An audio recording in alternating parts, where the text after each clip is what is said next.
kita harus menghancurkan. Gila. Setelah Donald Trump berstatement bahwa KDM layak jadi presiden untuk periode selanjutnya, akhir-akhir ini KDM diperbincangkan di kalangan masyarakat dan tokoh politik di Amerika. Pak, dari mana Bapak? Anaknya udah ketemu. Prabowo, para menteri terkejut melihat pidato Kang Deddy Mulyadi ini. Kang Deddy Mulyadi bahas soal para pejabat jangan membuat kebijakan yang mana merusak alam, karena nggak sebanding ya kalau udah merusak alam. Bukan cuma itu aja teman-teman, Kang Deddy pun tegas, pejabat yang naikin tarif listrik mahal. Kenapa listrik mahal? Yaitu pejabatnya korup, mentalnya korup teman-teman. Bukan cuma itu aja, warga Amerika, politik di Amerika memperbincangkan Kang Deddy Mulyadi. Donald Trump meramal Kang Deddy akan menjadi presiden. Coba kita lihat dulu videonya ya. Anaknya udah ketemu nih. Ini biar foto nih Bapak dulu. Namanya siapa? Juneri Anto. Junari Anto. Iya. Papua Barat. Papua Barat, ya. Dari Junari Anto, Papua Barat. Iya. Gila.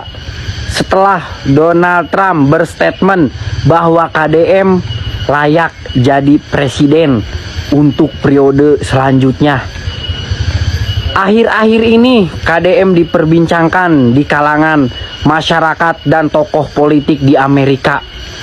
Nama KDM sudah tidak asing lagi di mata pejabat politik Amerika.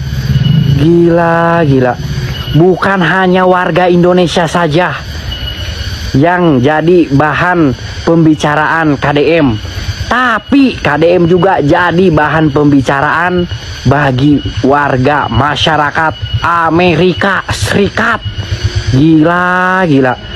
Emang ini cocok emang KDM jadi pemimpin periode selanjutnya setelah Prabowo. Mari kita dukung KDM untuk periode selanjutnya setelah Prabowo. Kesalahan fatal kita masalah energi misalnya. Sentralisasi PLN yang dilakukan sejak era dulu. Berdampak apa? Biaya listrik mahal. Kenapa biaya listrik mahal? Karena negara pengelola listrik melakukan hal yang aneh-aneh. Gimana anehnya? Bendungan Cirata listriknya dikirim ke Bali. Berapa pasang tiang listrik yang disebutnya badegar, orang Sunda bilang sutet, meliputi berapa ribu hektar dan melewati berapa ribu kilometer. Kemudian yang di bawah Cirata dapat listrik dari mana? PLN. Listriknya dari mana? Dikirim dari Banten. Tenaga listriknya apa? Batu bara. Kemudian di daerah terhampar apa? Listrik yang dibangun dari air. Kemudian listrik yang dibangun di air ini kemudian diambil oleh orang-orang yang punya duit, dikomersialisasikan, dibangun listrik yang 3 megawatt, yang 5 megawatt, di mana-mana tersebar, yang di desa-desa itu dijual lagi ke PLN. Dari PLN nanti dijual lagi ke warga yang ada di situ. Padahal negara kalau mengambil inisiatif mikrohidro itu dibangun oleh desa-desa dengan dana desa, didampingi oleh ahli-ahli di bidang pembangunannya, mereka tinggal terima hasilnya. Di seluruh Indonesia itu terhampar apa? Rakyat punya kemandirian energi, rakyat punya kemandirian air. Dan mohon maaf, kalau ngomong perang, Indonesia sulit dikalahkan. Kenapa? Karena mengidentifikasi daerah-daerah vital dan sentral yang membuat orang tergantung itu mengalami kesulitan. Kenapa? Karena orang Indonesia memiliki kekayaan energi culture yang ada di lingkungannya. Tidak semuanya tergantung pada PDAM, tidak semuanya tergantung pada PLN, tidak semuanya tergantung. Kenapa? Dibom sekalipun berbagai titik sentral, dia masih tetap hidup. Ada sumber makanan di lingkungan, ada sumber energi. Kekayaan ini sering dilupakan oleh kita untuk membuat tersentral dan satu titik. Kenapa? Justru itu adalah kelemahan. Sekuat-kuatnya Jerman, Kalau jaringan pipa gasnya ditutup, LPG-nya ditutup, itu selesai. Indonesia nggak bisa. Krisis 98-99 membuktikan bahwa krisis ekonomi global yang menghantam bangsa Indonesia tidak bisa memporak-porandakan sendi ekonomi. Siapa yang bertahan pada krisis itu? Kaum pedesaan, kaum orang di pinggiran hutan. Dia mampu survive dengan kekuatan ekonomi lokalnya. Itu prinsip. Saya belajar, Pak. Saya kemarin ke Aceh, saya ke Sumbar, kemudian ke Sumut. Saya pelajari kenapa ketika dihantam air, dihantam lumpur, kok mudah sekali. Karena tidak ada pohon lagi, yang ada perkebunan sawit. Sawit itu nggak bisa lagi tahan terhadap gelombang, terhadap lumpur, terhadap getaran. Dia bukan pohon untuk melindungi, tapi dia pohon manja untuk dilindungi. Dia ngambil air, dia harus dipupuk. Beda dengan hutan, dia tidak perlu air menghasilkan air, dia tidak perlu pupuk, dia menghasilkan pupuk. Dari situ masyarakatnya tidak punya ketahanan lagi. Kenapa? Lingkungannya tidak ada lagi sumber pangan. Kenapa? Sungainya sudah tercemar. Kebutuhan pokok lingkungannya padi pun udah hampir nggak ada. Semua menjadi homogen. Yang homogen itu berbahaya bagi Indonesia, bagi kebinekaan. Kalau sumber mata air oleh kita bisa diajak bicara, kenapa kita harus membuat pencemaran? Kalau hidup bahagia dengan damai, kenapa harus pilih peperangan? Kenapa? Kapitalisme mengajarkan penaklukan, penaklukan mengajarkan hegemoni. Dalam sepanjang sejarahnya, hegemoni ujungnya adalah penindasan dan peperangan. Maka kita sebagai republik berpancasila, kita tidak memilih konflik yang tidak berakhir, konflik hegemoni yang diajarkan oleh negara lain. Maka kita harus memilih jalan, jangan jalan pintas. Leluhur kita tidak mengajarkan jalan pintas. Leluhur kita mengajarkan jalan berliku, tanpa merendahkan, tanpa menghancurkan. Kolonial Belanda tidak mengajarkan jalan lurus. Karena kalau jalan lurus, banyak gunung yang ditubruk, banyak karang yang ditebas, banyak yang dikorbankan. Kolonial Belanda memilih jalan berliku. Perlu kesabaran. Itu Daendels di Jawa memilih jalan berliku. Kenapa? Dia tidak boleh terlalu banyak yang dikorbankan. Meskipun Daendels di Jawa itu dituduh membuat erodi, tapi penelitian hari ini menunjukkan justru penyimpangan dilakukan oleh para pemimpin daerah pada waktu itu. Untuk itu, setelah filosofi apa? Ideologi. Ideologi itu apa? Sistem keyakinan. Ideologi Pancasila itu apa? Ideologi Pancasila adalah ideologi yang tersebar dalam 420 masyarakat adat di Papua. Itu ideologi. Kenapa? Ideologi harus melahirkan kekuatan, energi. Saya katakan, Papua kehilangan alamnya, maka rakyatnya akan lemah. Kenapa rakyatnya lemah? Sistem keyakinan pada leluhurnya terputus oleh kehancuran ekologi. Setelah itu apa yang terjadi ajaran di Pulau Jawa? Di Jawa Barat apa? Orang-orang yang tersisih memilih jalan pintas, mempersenjatai diri, melakukan penekanan. Jangan. Prinsip apa? Tidak boleh dihilangkan tata nilainya. Kenapa? Ini pertahanan negara. Pertahanan negara apa? Sistem pertahanan Indonesia adalah sistem pertahanan semesta. Karena sistem pertahanan semesta, maka semestanya harus bersama-sama dengan yang mempertahankan dan yang dipertahankan. Semestanya tidak boleh berpisah. Karena semestanya tidak boleh berpisah, rakyatnya tidak boleh berpisah dari semestanya, keyakinannya tidak boleh berpisah dari semestanya. Untuk apa? Agar punya daya tahan terhadap tekanan luar apabila perang terjadi. Indonesia mampu bertahan, melakukan perlawanan perang kolonial pada waktu itu. Kenapa? Kemampuan pertahanan semestanya yang didasarkan pada idiom-idiom lokal wisdom pada waktu itu. Hari ini kita bisa melihat bagaimana daya tahannya Iran terhadap gempuran Amerika. 42 tahun diembargo. Kenapa kuat? Dia punya sistem pertahanan semesta berbasis alam dan berbasis keyakinan leluhur. Kalau Indonesia, kalau Papua, masyarakatnya terpisah dari alamnya, maka panahnya tak beracun lagi. Maka larinya tidak akan keras lagi. Maka tubuhnya tidak akan bisa lagi menghadapi malaria.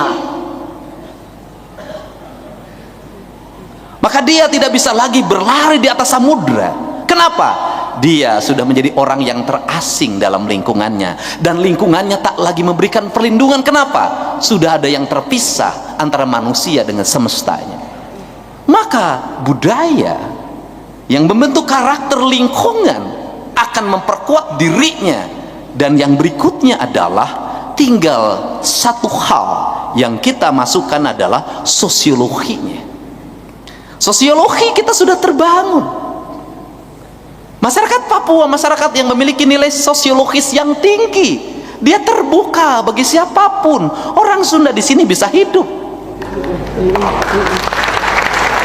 Saya tahu orang Papua itu penyayang, hidup penuh dengan cinta, lembut, mirip orang Sunda. Tapi ada karakter yang mungkin kalau di era kompetitif agak berat, pundungan. Apa itu pundungan? Kalau dia tersinggung, dia tak mau lagi bermain bola dengan baik. Dia tidak mau lagi belajar dengan baik. Anak-anak Papua yang di saya banyak sejak saya bupati. Saya ngurus mereka sepak bola. Saya sekolahin mereka. Saya kuliahin mereka. Dan di beberapa staf saya hari ini ada beranak Papua. Saya ngerti. Untuk itu, bukan dia yang harus mengerti kita. Kita yang harus mengerti dia. Kalau makan tidak boleh telat, karena itu orang Sunda sama. Orang perasa, Pak. Dia perasa. Seringkali kita memahami orang perasa sebagai orang yang kalah dan mudah dikalahkan. Tidak. Dia punya ikatan emosi yang sangat tinggi. Karena orang perasa, maka memahami Papua harus dengan perasaan lagi.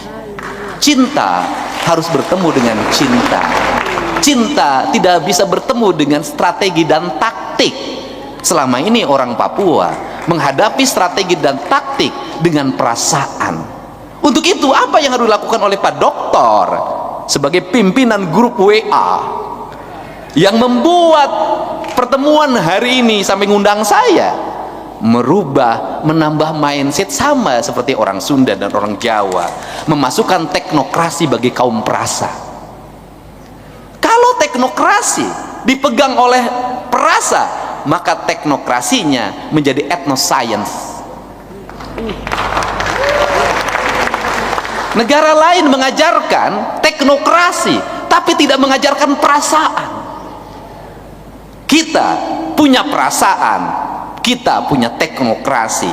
Di tangan orang-orang yang punya rasa, maka senjata tidak akan dibuat untuk menjadi perang. Senjata akan dibuat untuk kemanusiaan dan keadilan. Nah, karena hari ini yang menjadi problem di teknokrasi, maka pendekatan Papua ke depan tidak mungkin saya melebihi. Maka Bu Wamen, tata ruangnya harus dikembalikan pada tata ruang yang berbasis etnoscience, tata ruang berbasis semesta, tata ruang berbasis budaya, tata ruang berbasis energi. Kenapa? Papua dibangun untuk orang Papua.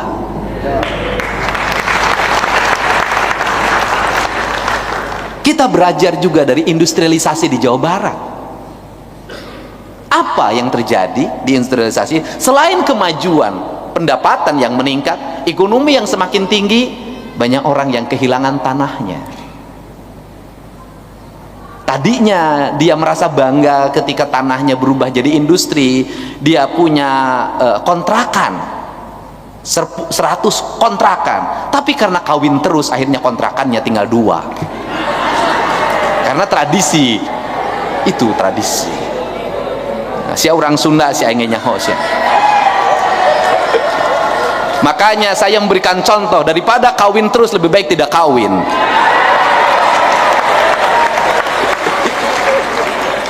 Asalnya orang jualan di depan rumahnya itu sewa. dalam waktu 5 tahun yang jualan itu sudah berubah menjadi pemilik rumahnya, dibeli lagi, tiba. Gak boleh lagi mengulangi kegagalan di tempat kita, gak boleh lagi. Untuk itu jangan terlambat. Saya terlambat jadi gubernur sekarang, nyiapin calon manajer. Baru sekarang nyiapin anak-anak masuk sekolah unggulan. Sekarang dibikin menyebar tiap kecamatan. Baru sekarang, terlambat sebenarnya. Papua yang belum pesat seperti Jawa Barat tidak boleh ketinggalan. Untuk itu Bu Amen, Pak Sekda, dan Pak Wali Kota, saya menyiapkan beasiswa untuk 40 anak Papua.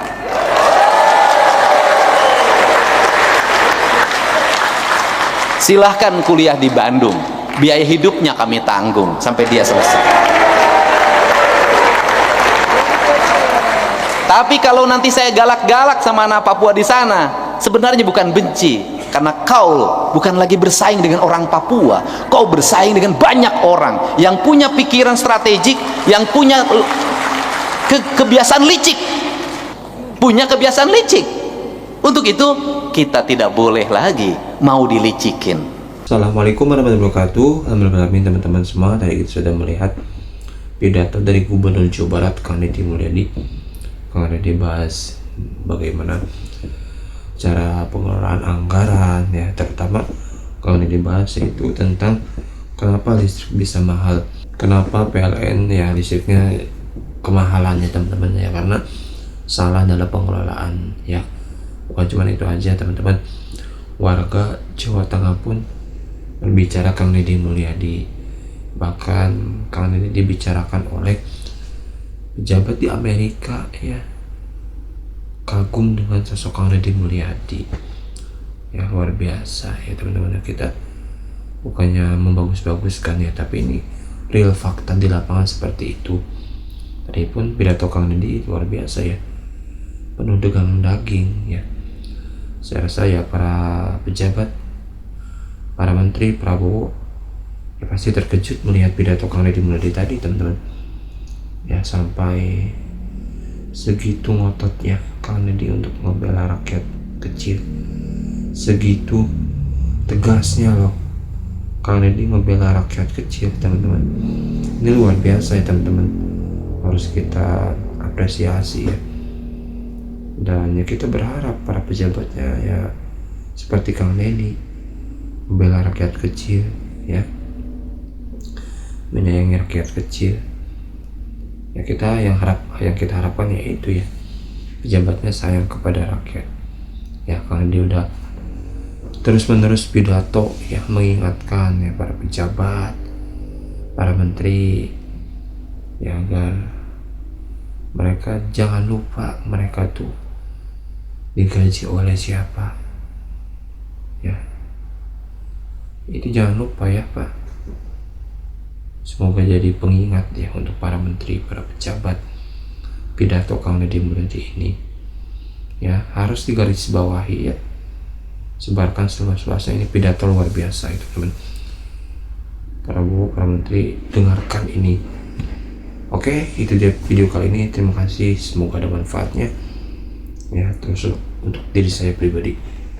Terima kasih, semoga kalian bisa selalu. Terima kasih, sampai berjumpa di video. Assalamualaikum warahmatullahi wabarakatuh.